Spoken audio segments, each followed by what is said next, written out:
Yang pertama ada pengertian tarif preferensi. Menurut PMK nomor 11 PMK 04 2019 pasal 1 angka 14, tarif preferensi adalah tarif biaya masuk berdasarkan perjanjian atau kesepakatan internasional yang besarnya ditetapkan dalam peraturan Menteri Keuangan mengenai penetapan tarif biaya masuk berdasarkan perjanjian atau kesepakatan internasional. Yang selanjutnya ada jenis barang tarif preferensi. Jenis barang impor yang mendapatkan tarif preferensi di Indonesia ditentukan oleh peraturan Menteri Keuangan Republik Indonesia tentang tata cara pengenaan tarif biaya masuk atas barang impor berdasarkan perjanjian atau kesepakatan internasional.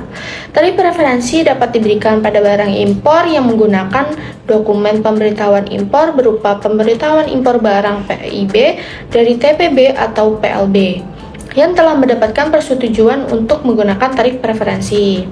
Nah, yang pertama di sini ada jenis barang impor yang dapat mendapatkan tarif preferensi yang adalah pertama ada impor barang untuk dipakai, yaitu berbagai macam barang yang digunakan untuk keperluan pribadi seperti pakaian, sepatu, tas, elektronik, kosmetik, dan lain sebagainya. Yang kedua ada impor barang untuk dipakai dari tempat penimbunan berikat atau bisa disebut TPB, yaitu barang yang dimasukkan ke TPB dengan persetujuan untuk menggunakan tarif preferensi pada saat pemasukan ke TPB. Yang ketiga ada impor barang untuk dipakai dari pusat logistik berikat, yaitu bisa disebut PLB, yaitu barang yang dimasukkan ke PLB dengan persetujuan untuk menggunakan tarif preferensi pada saat pemasukan ke PLB. Nah, yang terakhir ada pengeluaran barang hasil produksi dari kawasan bebas ke tempat lain di dalam pabean, bisa disebut TLDDP, yaitu bahan baku atau bahan penolong berasal dari luar daerah pabean pada saat pemasukan barang ke kawasan bebas setelah mendapatkan persetujuan menggunakan tarif preferensi dilakukan oleh pengusaha di kawasan bebas yang telah dipenuhi persyaratan sebagai pengusaha yang dapat menggunakan tarif preferensi. Yang kedua ada importir yang bisa mendapatkan tarif preferensi. Yang pertama ada importir perseorangan atau badan hukum, yaitu individu atau perusahaan yang terdaftar sebagai importir di Indonesia. Nah, yang kedua ada penyelenggara atau pengusaha TPB, yaitu pengelola TPB yang telah mendapatkan izin dari bea cukai. Yang terakhir ada pengusaha di kawasan bebas. Pengusaha yang beroperasi di kawasan bebas dan telah memenuhi persyaratan sebagai pengusaha yang dapat menggunakan tarif preferensi. Di sini saya akan menjelaskan tentang skema penerapan pada tarif preferensi. Pertama-tama, apa sih itu skema penerapan tarif preferensi? Skema penerapan tarif preferensi merupakan sekumpulan aturan yang mengatur bagaimana tarif bea masuk yang berlaku untuk masing-masing barang impor dari negara lain. Berikut adalah beberapa poin yang akan saya jelaskan terkait dengan skema penerapan tarif preferensi. Yang pertama itu ada kriteria asal barang. Kriteria asal barang mengacu pada persyaratan yang harus dipenuhi oleh suatu barang agar dapat dianggap berasal dari suatu negara tertentu sesuai dengan perjanjian perdagangan internasional. Kriteria asal barang dapat mencakup berbagai faktor seperti presentasi nilai tambah lokal, proses produksi, ataupun pemenuhan standar tertentu yang ditetapkan pada perjanjian perdagangan. Memenuhi kriteria asal barang penting untuk mendapatkan tarif preferensi atau fasilitas perdagangan lainnya yang diberikan kepada barang-barang dengan asal yang sesuai. Untuk dapat diberikan tarif preferensi pada barang impor yang harus memenuhi ketentuan asal barang itu, yang pertama ada kriteria nilai tambah atau value add content atau VAC. Produk ini harus memiliki nilai tambah minimal 40% dari total nilai CIF. CIF itu cost, insurance, dan freight, produk akhir.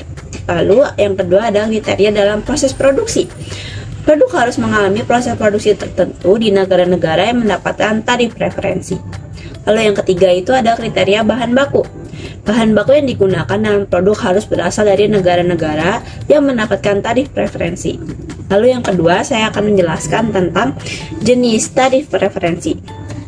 Seperti yang sudah teman saya jelaskan sebelumnya, di sini saya akan menambahkan beberapa. Jenis tarif preferensi itu ada dua, yaitu tarif 0% dan juga tarif preferensi margin.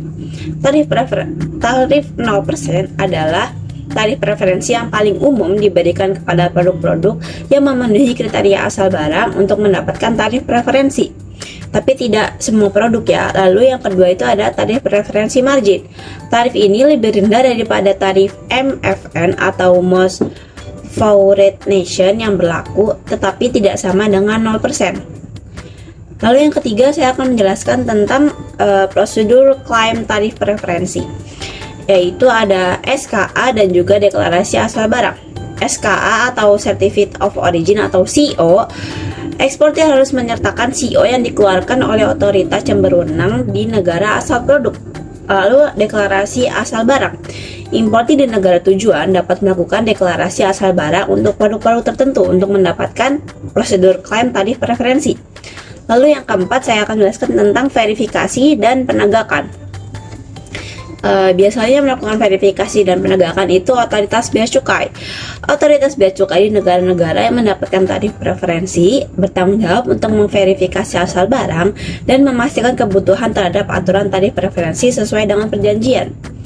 Peninjauan dan juga investigasi ini diperlukan juga karena otoritas bea cukai ini dapat melakukan peninjauan dan juga investasi untuk memastikan bahwa produk yang diimpor benar-benar memenuhi kriteria asal barang. Saat ini di Indonesia sendiri sudah menerapkan tarif preferensi dalam beberapa skema ataupun perjanjian tarif preferensi, yaitu sekitar ada 8. Yang pertama ada A3 atau ASEAN Trade in Good Agreement. Lalu yang kedua ada ACFTA, ASEAN China Free Trade Area. Lalu yang ketiga ada IJPA, Indonesia Japan Economic Partnership Agreement. Lalu yang keempat ada AIFTA, ASEAN India Free Trade Area. Lalu yang kelima ada AKFTA, yaitu ASEAN Korea Free Trade Area. Lalu yang keenam ada AANZFTA, yaitu ASEAN Australia New Zealand Free Trade Area. Lalu yang ketujuh ada IPPTA, yaitu Indonesia Pakistan Preferential Trade Area. Lalu yang ke-8 ada AJCEP atau ASEAN Japan Comprehensive Economy Partnership. Nah, yang terakhir ada peraturan tarif preferensi. Peraturan tarif preferensi adalah seperangkat aturan yang mengatur tentang pemberian tarif bea masuk yang lebih rendah dibandingkan dengan tarif normal kepada negara-negara tertentu berdasarkan perjanjian perdagangan bilateral atau multilateral. Dengan kata lain, peraturan ini mengatur tentang pemberian tarif bea masuk yang lebih rendah atau preferensi kepada barang impor dari negara atau kelompok negara tertentu.